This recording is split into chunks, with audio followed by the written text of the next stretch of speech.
Matthew chapter 6 verses 19 to 20. Matthew akong vok aliang panutu maputang ya dawa doke ikaning. Numana yui chingna katok ma shingen takyo. Amukan ma shik haimat hak mengnam. Hayang amukan ma pupawa menga ongnam hayang punam. Hayang wei numan ching shingen wang tang ma yoya amukan ma shik yajima amat iman yimeng ok. Hayang amukan ma pupalana menga Yoong hayang yuku. Dawa ka ngau si iwan ta pai pun ko iya ye ngau la. Deman noi la na chai ko. Son do ha do ling do ha do na ta ye ngau la hayang ko. Dema ya ban pai su yang na. Dema nyui mo bang na bai phe yang dawa che ngau wo te nan ke. Investing in future treasures. Investing in future treasures sa demana over ilagay sa adaw ibo ha. Matthew chapter 6 verses 19 to 20. Hadam ya payang demana phalak chen iwanda yo angdom si iwanda umay nok ta phalang mission chingna phalak demana umay nok dinya yang phalak demana hado chen ngai na hayang boy investing in future treasures si iwanda kadong yushing ngai ni khawma demana phalak hayang boy hado ba si yong it goes beyond hado doctor no hado ba sinai sa tai it goes beyond where we say about investing. Investing sa iwan sa kadang yushing ng para kadoching sa hana yuchi. Hayang boy investing your time, your energy, your idea, your good suggestions, your wisdom for our society, for our people, for the church. Shingin pa po hado sa hana yuchi hayang boy nang chute amay, nang hipak amay, nang vote, nang ngop amay, nang twisaw amay, pumaynok chingna anay tuman katalan chingna pa po. Kato yung mga bongkong ni Menang. Pumainok ka mission twisaw jalo na sa ila kinese kato yung shingingen na mapapa ito kato yung shingingen hado sa hana yuchi hayang po we our church, our society, we need your time, your valuable time, your energy, your wisdom nang jutik amay, nang pupunjong amay, nang pupu advice amay ani nang cooperation ni Mengpo nang kato nang support ni Mengpo no your moral support we need not only your money.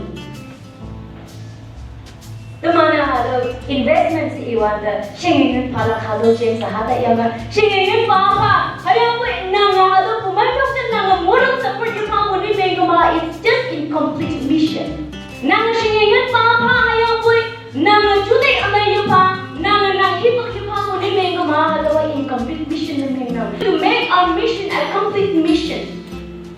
Tamang tuwi sa hado alik abing mayon ni ko mga mo yung tayo kinese nang papa hado shingin hado tukse nang hipak komponen nang jigo operation yung ongo komponen nang wala mo mission sa iwan ta mawanang hayang boy at yung ongo may po hado mission ka wala nang ateng haya abay hubo Noah and the ark Noah ituwi sa ayan ane iya linggo hado konyo complete mission sa tawa hado kiya tayo nangke mission linggo tumana hado mission jeng iwan to Old Testament ma ako ngayang mga at yung inspired ni Mengpo hado complete mission na Noah mission mo nangke okay at yung may pagawa siya nga damaan ganing tumana awa i-mission na lang okay kapag ida hado konyo lima kinasa ida nga wala nangke katulingan akong Vogue mo iya laya Taiwan da chapter 6 verse 13. Hado mo iya laya Taiwan da awang mo iya laya da hado mo kawang Noah da hado kono lingap chinesa lingdok no lingdok sa alam ni hayang mo hado lingap chinesa tui na hangi pongpong hangi bi ayang linglap ani hado kono lingwa hangi bi linglap kung kamuka mo may ida start lingpa da yang hado ki Noah kawang wencha yang lingdok sa hangi iya kawang yang dabu hado specific hado tui hinanya yang iya linga tamyangke hado linga tayo makatalan mapo ida ngau ba kungu ba ngaba haya yeshi ko ma hado yisila chila yeshi ba hangi ba kunya nga tui linga mo po na ida yung ngau tamyangke haya boy hado Noah kawang iya hamu jale di he knows that hado shuna kawang nga dabu tui so hado wa kalay panang iya hamil hado ka season ma Yesu pumon o kaya ka o Yesu daw sila ka ang ngau bang ko yan ang ka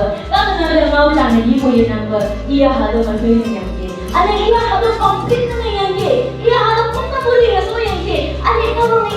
ibu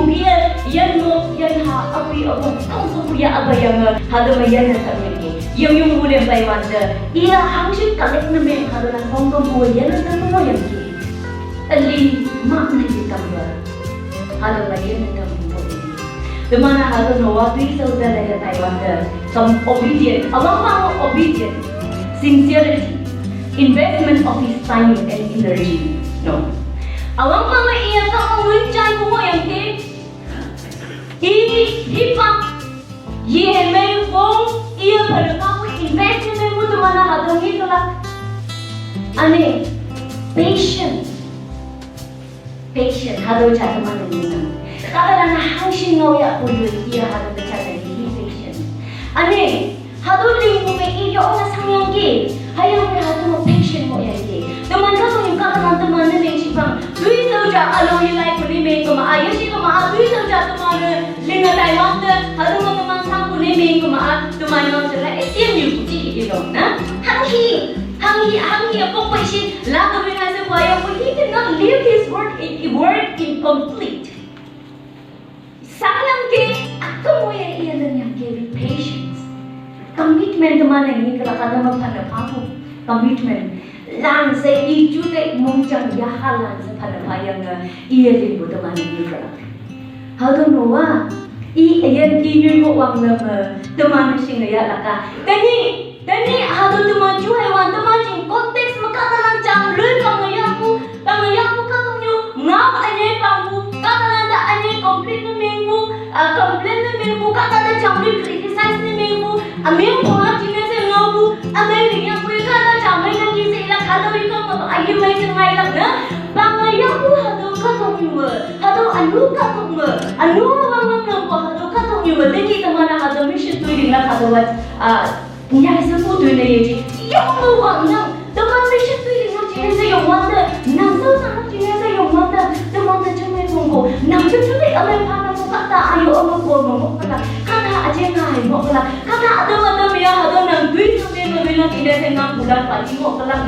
nang mo nang chinese nang bulan pagi mo hayo we hado teman ang ni lang kasi buni may kumaa as a Christian teman Christian katangan kay kamu mau sayang kamu mata ini ngadam hado ba yung ipelang chinese hado feel na ipelang chinese we must listen to God that is the greatest form of investment that is the greatest form of investing for future traders kata teman hado kapang nimay ako kapang ngajay ko hado ba kapang season ane hado katong yung muli kalaki pang chinese teman sa kasi yung ko hado nan kaya man yung hado investment dyan mo na okay teman hado abong dola yang kapang winchay buhay na kapang ngajay buhay na kapang ngawan teman ini jubit na hito niya abong mo yun na hito niya kaya ko mission sa iwan na teman na hayi ka ma-lex kaya nga mentally kapang yung sinene ka ma-kaya nga kapang winchay mo kung may kamaata mandoy sa that is incomplete mission hado nga ang hindi po habang mission dyan mo pala okay jaga mission yung po kapang sinene teman na hadawa teman na kapang winchay hadawa ane kapang tuwing lang sinene teman na yui hipak ane yui pong hadaw siya mo na maapu katangan dani hadaw teman punya katang biyo siya nga panan mama nang julit na ayaw panan mama nang ayaw for you our educated people are youngsters instead of really coming forward to help our church in mission giving your valuable time and your wisdom and your advice mama ka magpumayang kahit criticize na niya mula mama nang kaya pumayang ka hatol kaya yan ang hasa ko pumayang ka hatol kaya ito ay hasa ko siya ngayon bahag inay hatol kaya inay that criticism will only defile our soul. That criticism will only defile our soul. Teman ayang, teman yaha kahit nuna teman. Ako teman nagkatalan ni criticize na rin lagi. Ako teman na hado pumayok na yung pahingaw lagi. Hado kaya amay hamoy ngay na kaya ko. Hado kaya teman yaha kahit nuna teman. Hado kaya teman yaha kahit nuna teman defile our soul. They educated youth lang. Sa teman-teman you hai palana, teman pumai nok lana, iman ling abai bu. Ajai kan tayo nga alam you ching ling ko hado chute amai ni mo ni me ko ma. Teman pumai nok ching na hado chute amai ngau amai ya yang ngi kai instead of we complaining to our church, instead of we criticizing to our church all this. Now, pumai nok ching na teman ka so ching na, teman ka ta ching na se ja bai samai bu invest men bu hado wa nang chute amai ya abai ko hado ke ling ha hado ke no ma se bu hado ba samai bu wan. Mission board sai mo yang ke mai ya. Hado me ya hado ngau mo ya. Teman mission.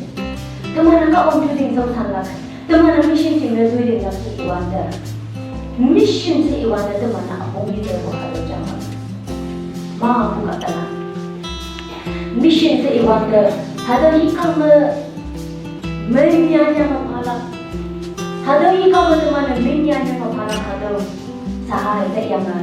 sama bongku social bongku jude mong sama bongku alam itu bongku hado ka talanda to bana ajeng ha alam jama to mana hado hi kam namai nola ane hado hi kau de mana jamai bongla hado hi kau de iman lo alam hado hi kam teman tulis mai tak hado ma arma mission sayete teman mission misi ngau yang sama bong bulan dulu main tetap yang satu yung bulan iman lupi ko tetap yang teman ngau mai kat dalam dari kata yo aku isi bunga ayam koi teman kat dalam mission si iwada kat dalam sangat sosial tu tak mungkin ngau buka dalam iman dulu mai macam iman mong yung tetap iman satu minggu ko dalam hal teman mission sa teman ini saya kok aku teman kat dalam dulu mai tetap yang hari kamu aku katakan mo lagi iman tuloy may bu iman mong may daw bu hado wa tumansin na daw sa mo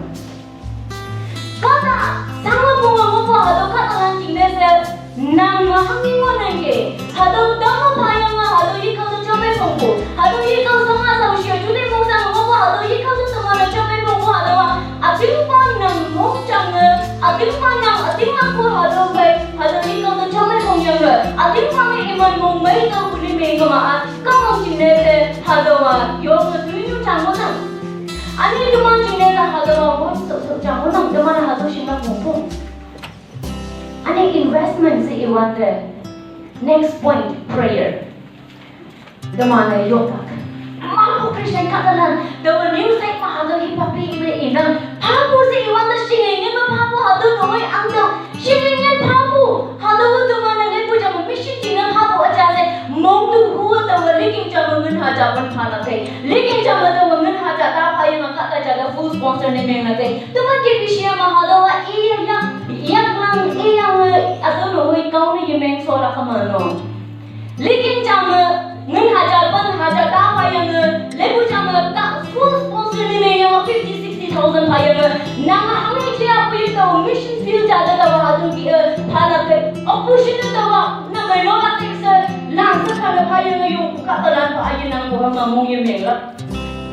ayun pwede kayo dyan mungin ko nga hada kaya nga mission power mission tuloy mo na sa tuloy na niya mataso hada wak ko na yung chicha na hada palang jing iwan na naman na siya ngayon palang jing pa ang naman na siya na kaya may papo naman na mong tubuha naman na manpaok na naman na mong tubuha manpaok ane papo sa iwan na kata lanjinese yopo kampo macam la yopo kampo makata nanda meet the investment yang ada loh mancing bu yopo si iwan tio ada tinong nok sada nok pongku kata landa enya aja landa na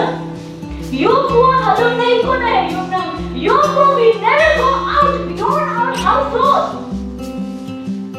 teman ada apa teman yopo no ita tinong nok sada iyan nyuhai banang nok sada senang nok pongku na Moy lima na dapat, ayun na may maangat dapat. Tama na yung punoy, hata maingay ko na yun na. Tama na mission na, nakili sila sa yung sa kalanjin na. Ano yung alam missionaries, evangelist lanjin na. Ibang prima yun, nok na ibang prima na. Ano yung imagine na dyan na malapan na payang mo. Sabi nga yung nadaman na yung magkapulan na. Kata ato ba daw mo na bay? Papo. Sa iwan na, yung po pala ka daw yung masyudong waman. Yopo kay investment nga. Tama na iman na ang siya makam. Tama na iman na ang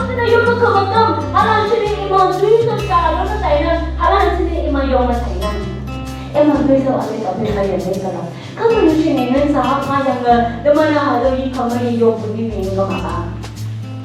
teman tuy sao incomplete na menang teman mission incomplete po nang hayang na iman tuy sao incomplete na menang kuya hachaya ating prayer partner atau missionary jaba yang ke doktor yo po ipakya ka cuma nang ke iya iba yang iya alo jangka tahunan iya alo nuci revival mo yang mo ni kau do okwa tadi aku tu memang tahu kai nang kai hal lagi orang terkar yang ni important mo nang kita we on the yang ni ong yang new site mo yo po ipak siya una ginang po yo belakang ni new site katalan po yo po ipak ya ko mo nang di si ane ha chaya ayo no kya lang tai tum ni ji hang ke la kai si se do so san balan ane lumai yang atau tu nu honya ko bai ge dawe iman chin le se kawang nu man chin ra hang sa ki pha dam to ha do iya ma yo po ipak ya una ki se ha chaya pa yo ko yan ke tuman phone through calls phone ma he ngau yang tumana ha do kata nya ka bai mau katalan bayan ke ada tahu payung ni ke numana mission se iwanda katunyo singen mo phapo hado sahana yechi hayang bo yobo kambu manumana katalan de thalak investment menga hado yo ma important na menga bo hangda kamu ya ha ka ye ida ngawo tempu hado saki iya hangi bushi de ka ma ida hado won so no hado hon so ma apa ma apa yang hado ka bang ida hado ya atai do si ibu jine iya hado hon so ya atai iya dei pu hado iya church planting missionary mo nang alo using the camp yang church planting yang camp hado missionary mo iya dei pu ma ko using me iya pu menok lenga tam yang ni ma ko using me iya hado ke bedo ay mo yang ni tau jine iya limpo hado tui so hisap me iya do pu ya iya yo ko mong bai le ja ma sao jine iya hado hon so ya yang il tai do ka wang hado ko yo mo ka talan ni ya si da ni nan ji hado ka talan ko ngam do hon so cha bong so tam tam iya hado nan do hon so cha hado sam so tam le do i chi ni nang tong so bu so tam ka wang de ya do wa ha si na du ni mo yang ma a chi hon so apu si do nang du ya man so nang dui ya man sa apa hayang mo saan nang dui so ang ji si se ko ma mission dui so de chom mai phong ko mission jing na ma ko shin ne na sa ha ni ji hayang ko yo ko kham ko au shin ka ta na a ting pa ngong chang bai chom phong nang ke imalo ho so de ke sa nang ha do ho so pa ko na na nang jing na ane nang mission dui so jing na ha mo ka ta na nang dui so imana nang de jombo nang le e yang nang ta yang e man do hon so tam la halo nang tui so mo nang si i bo ja je halo uncle da yo me no le tam yang ke teman ka na na teman yang ma ha mo yin nang ya ku yoi ha mo yin nang ya ku yoi teman mission jing na se i wan da yo ka mo ma ating pa mong chang pa nang invest na men ko ni men ko ma nang ya ha jing na halo yo ma treasure ja mo nang ane halo bang sang ang jing ma halo treasure ja mo nang treasures mo yu ayo no halo ja mo nang do kai ating ko mong chang bai teman ka ta lan de chom mai phong la ka ta na de teman yo bo kam la halo yo important na men nang teman halo au bio tapi ha teman halo au bio bi ya ta bin ha sa do halo in kem ka ta lan de chom mai phong ko do good to others kata nada dui meling bo teman Matthew chapter 7 verse 12 mengibu nang ai ha nang da hangga ling tam ko nang ke hado ki mi ching na nang dui amai ling tam to dui amai ling tam to teman hado ching yana ko Joshua chapter 6 verse 12 to 23 ma la ya Taiwan the Rahab hado prostitute New York no hado prostitute New York Joshua dia suanpu Jericho the suanpu hado sipahi la jana tambu teman ni kala hado kungau to kong ko mo ila hayang ba hado Rahab prostitute New York Joshua suanpu hado sipahi la yana tamyan ke ane awa hado Joshua ane iman hado Jericho ni kala pina bai la kai iman hado New York yana tamyan ke Rahab hado prostitute New York yana tamyan ke hado kia hado New York kami hado pahilan iya yana samyang ke ane teni over hado jing halak kinese Joshua ani isu pahilan bailage hado hi pamudo yong yang hado yong iya na samyang ke hado ki adama ni jingna tui mai ding adamna hado yo aku tui yu ayong jamona trade up kadang do opposite adama na friend na mai adamna hado ma sausan baran hamshi monai ke konyo ko hado hana yechi hayang boy demana treasures ja moi ka laki pak ina demana hangi ding nasi se ega ma iman de ka orang ngau ba lu nyaw samna halo yo ma shu mo na ma bo ka na demana praying in the name of Allah halo yo ma important na men na hami noa konyu rin yang dong ye dong yan ha ko ngam bu bi ko ye na jam bu ki tani ki deman anu ka tok nyu ma tani anu ma ya wo mo halo ka tok nyu ma ka ta na ye na tam na ki ne se deman ju ne amai pa ko ka ya deman hi pa amai bi nya ka ta na de ye ne ka ma ma su lu se ya wo da bo halo yo ko treasure cha ne me la halo na ye na tam yang konyu ba ya yang ye na tam bu ki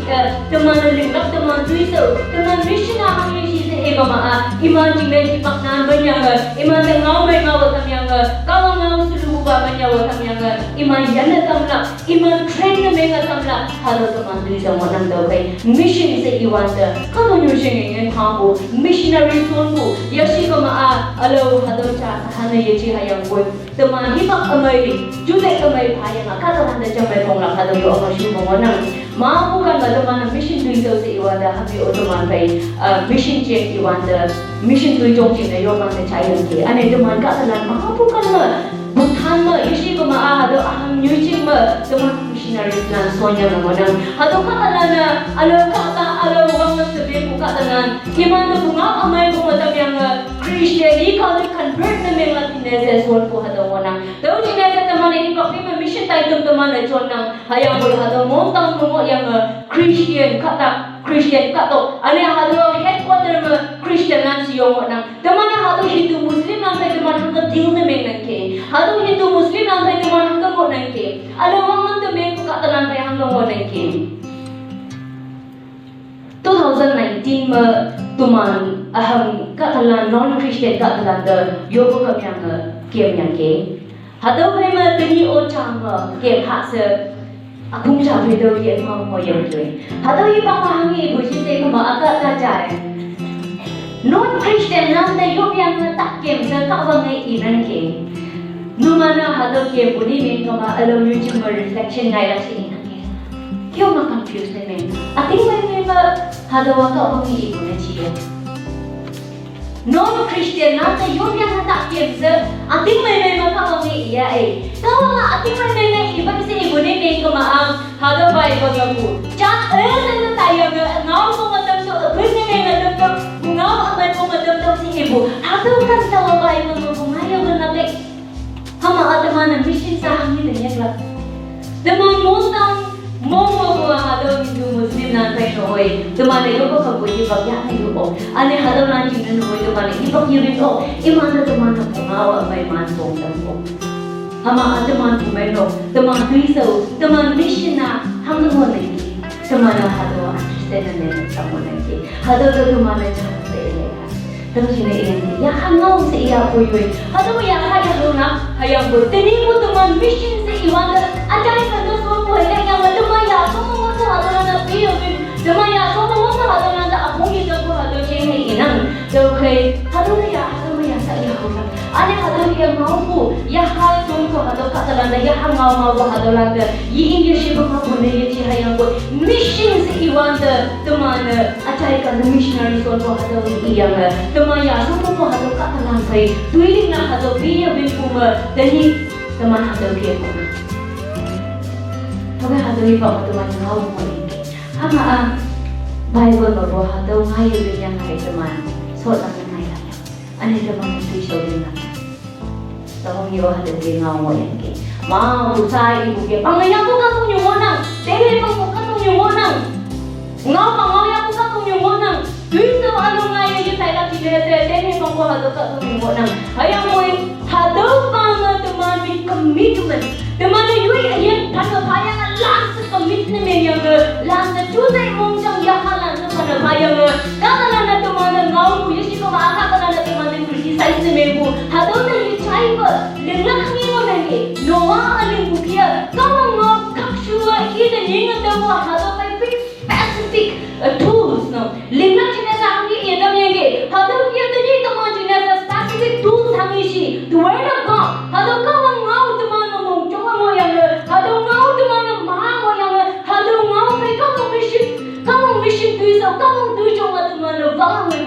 tumana linglak yang adu ba tumana kang yu ilme ba yichi hayang boy kang ngau tumana kakshu mo yang with this specific tool with this word of God tumana ka piso kang mission feel hadu ki linglak yang linglak se ibu ma abu yidau tumana hadu ki yichi hayang boy abung tau yang kakshu wa tumana linglak yang ane hadu ki linglak china jangang ha se daw hadan ho penan penaki ka ba ma tumana ulan de mo imana tamma